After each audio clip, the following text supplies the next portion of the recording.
আসসালামু আলাইকুম। এখন শুনবেন সংবাদ শিরোনাম। সচিবালয়ে বিভিন্ন মন্ত্রণালয়ের ঝটিকা পরিদর্শনে প্রধানমন্ত্রী তারেক রহমান নিলেন যথাসময়ে কর্মকর্তা ও কর্মচারীদের উপস্থিতি নিশ্চিতের। রাজধানীর বেশিরভাগ পাম্পে নেই মজুদ, বন্ধ তেল সরবরাহ।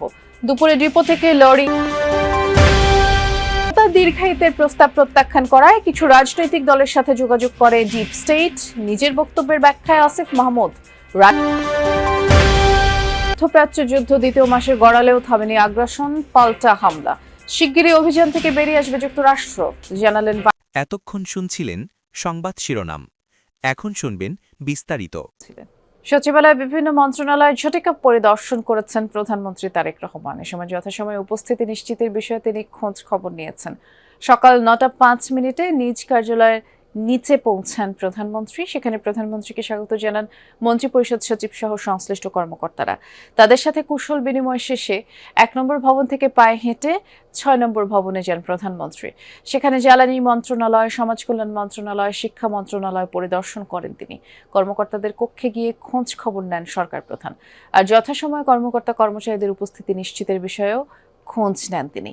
পরে 5 নম্বর ভবনের গৃহায়ন ও গণপূর্ত মন্ত্রণালয় এবং 3 নম্বর ভবনের বাণিজ্য মন্ত্রণালয়ের বিভিন্ন দপ্তর পরিদর্শন করেন প্রধানমন্ত্রী। এরপর সকাল 10টার দিকে মন্ত্রিপরিষদ বিভাগে নিজ কার্যালয়ে প্রবেশ করেন সরকার প্রধান। সেখানে কৃষক কার্ডের ডেমো প্রদর্শন বৈঠকে অংশ নিয়েছেন তিনি। প্রধানমন্ত্রী ঠিক 9টা 5 মিনিটেই এসেছেন সচিবালয়ে। নিজ কার্যালয়ের যে মন্ত্রিপরিষদ ভবন, সেই ভবনের সামনে নেমেই তিনি এরপরে এই ঝটিকা সফরে বের হন বিভিন্ন মন্ত্রণালয়ের উদ্দেশ্যে। মূলত সচিবালয়ে 2টি বিল্ডিং পরিদর্শন করেন তিনি, এবং সেই 2টি বিল্ডিংয়ে যে সকল মন্ত্রণালয় রয়েছে তার কয়েকটিতেই পরিদর্শন করেন প্রধানমন্ত্রী। আপনি যেমনটি বলছিলেন যে কর্মকর্তা কর্মচারীদের উপস্থিতি সম্পর্কে জানার চেষ্টা করেন, খোঁজ খবর নেন, কার্যক্রমের গতি সম্পর্কেও।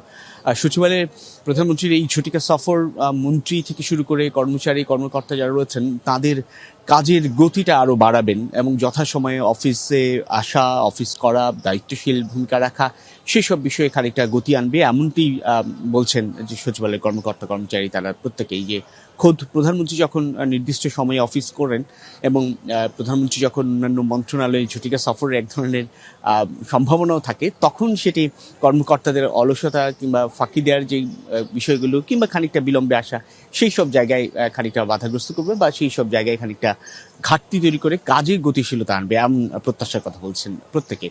প্রধানমন্ত্রী এখন মন্ত্রিপরিষদ ভবনের নিজ সভাকক্ষে, সেখানে প্রধানমন্ত্রীর সভাপতিত্বে এখন বৈঠক অনুষ্ঠিত হচ্ছে কৃষি কার্ড নিয়ে, যেটি বিএনপির নির্বাচনী প্রতিশ্রুতি ছিল, নির্বাচনী ইশতেহারে ছিল। সরকার গঠনের পর সেই সব ইশতেহার বাস্তবায়নের যে গতিশীলতা আনার চেষ্টা কিংবা সেই সব ইশতেহার বাস্তবায়নকে গুরুত্ব দেওয়া, তারই অংশ হিসেবে এই কৃষি কার্ডের ডেমো কার্ড নিয়ে এক ধরনের আলোচনা, এবং যেটি সম্ভাব্য আগেই ঘোষণা করা হয়েছে যে আগামী 14ই এপ্রিল অর্থাৎ 1লা বৈশাখ মূলত এই কৃষি কার্ডটি চালু করা। রাজধানীতে জ্বালানি তেলের সংকটে ভোগান্তি বাড়ছে চালক ও যানবাহন মালিকদের। রাতেই তেলের মজুদ শেষ হয়ে যাওয়ায় রোববার সকাল থেকেই বেশিরভাগ ফিলিং স্টেশন বন্ধ। করিল, খিলক্ষেত সহ বিভিন্ন এলাকায় পাম্পে গিয়ে তেল না পেয়ে ফিরছেন চালকরা। একাধিক পাম্প খুঁড়েও তেল না পাওয়ায় বিপাকে পড়েছেন ভোক্তারা।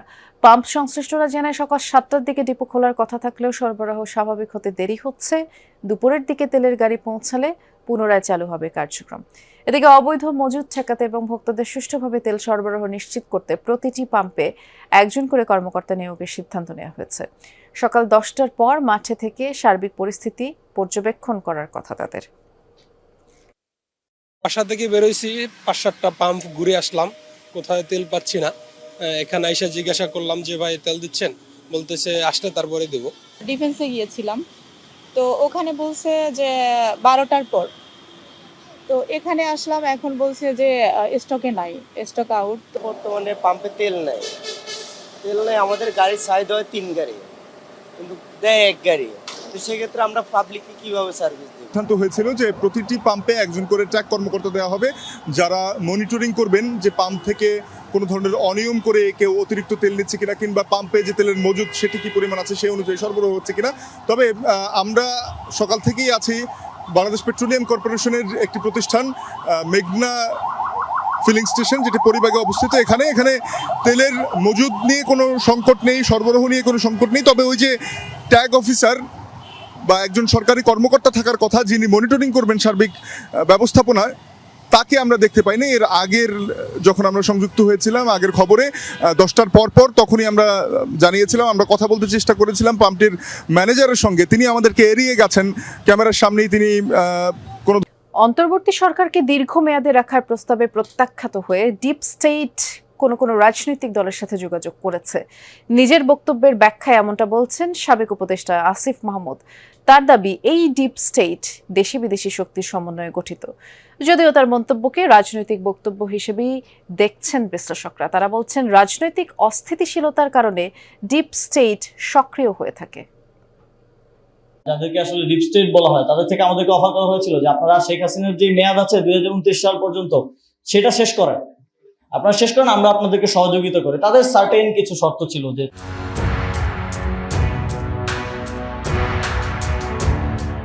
সাবেক ছাত্র উপদেষ্টা আসিফের এই বক্তব্য বিশ্লেষণে জানা দরকার ডিপ স্টেট ধারণাটি কি।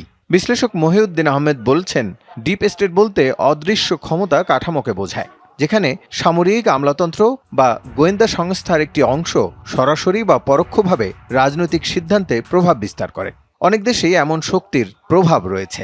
সামরিক বাহিনী আছে, আমলাতন্ত্র আছে, এর বাইরে আছে সিভিল সোসাইটি, তার সঙ্গে একটা আঞ্চলিক বা আন্তর্জাতিক ডিপ স্টেটের একটা সংযোগ থাকে। কখনো রয়ের কথা শুনি, কখনো আইএসআই এর কথা শুনি, কখনো সিআই এর কথা তো আমরা শুনেই যাচ্ছি। তারা যখন অ্যাক্ট করে এবং রাজনৈতিক শক্তিকে ওভার পাওয়ার করে ফেলে, তখন আমরা বলি যে একটা ডিপ স্টেট। সাবেক রাষ্ট্রদূত হুমায়ুন কবির বলছেন, ইতিহাসের বিভিন্ন বাঁকবদলে ডিপ স্টেট ধারণাটি আলোচনায় আসে। কখনো কখনো বিশৃঙ্খলা এড়াতে তা ভূমিকাও রাখে। অস্থিরতার সময়তে রাষ্ট্র তো একটা বড় কাঠামো, এটাকে আপনি ধরে রাখতে গেলে ওই যারা এই কাঠামোটার মূল স্তম্ভ হিসেবে। হামলা পাল্টা হামলায় দ্বিতীয় মাসে গড়ালো মধ্যপ্রাচ্যের যুদ্ধ পরিস্থিতি। ইরানের বিভিন্ন শহরে তাণ্ডব চালিয়ে যাচ্ছে যুক্তরাষ্ট্র ইসরায়েল যৌথ বাহিনী। ইরানও সমানতালে জবাব দিচ্ছে। তেহরান বিশ্ববিদ্যালয়ে হামলার প্রতিশোধে পশ্চিম এশিয়ায় অবস্থানরত যুক্তরাষ্ট্র ইসরায়েলের বিশ্ববিদ্যালয়গুলোতে হামলার হুমকি দিয়েছে IRGC। শিক্ষার্থী ও কর্মীদের সরে যেতে সতর্কবার্তাও দেওয়া হয়েছে। ইরানের খুজিস্তানে আরও একটি পানি শোধনাগারে হামলা চালিয়েছে যৌথ বাহিনী। দফায় দফায় বিস্ফোরণ হয়েছে রাজধানী তেহরানে। বুশেহর প্রদেশে হামলায় একই পরিবারের 4 জন নিহত হয়েছেন। আক্রান্ত কেরমানশাহ, মাশহাদ, বন্দর আব্বাস। জবাবে বাহরাইন, সংযুক্ত আরব আমিরাতে অ্যালুমিনিয়াম উৎপাদন স্থাপনায় হামলা চালিয়েছে ইরান। কুয়েত বিমানবন্দরে ক্ষতিগ্রস্ত জ্বালানি ট্যাঙ্কার, রাডার ব্যবস্থা। ইসরায়েলের হাইফায় একটি রাডার সেন্টার, বেন গুরিয়ন বিমানবন্দরের জ্বালানি ডিপোতে আঘাত এনেছে ইরানের মিসাইল।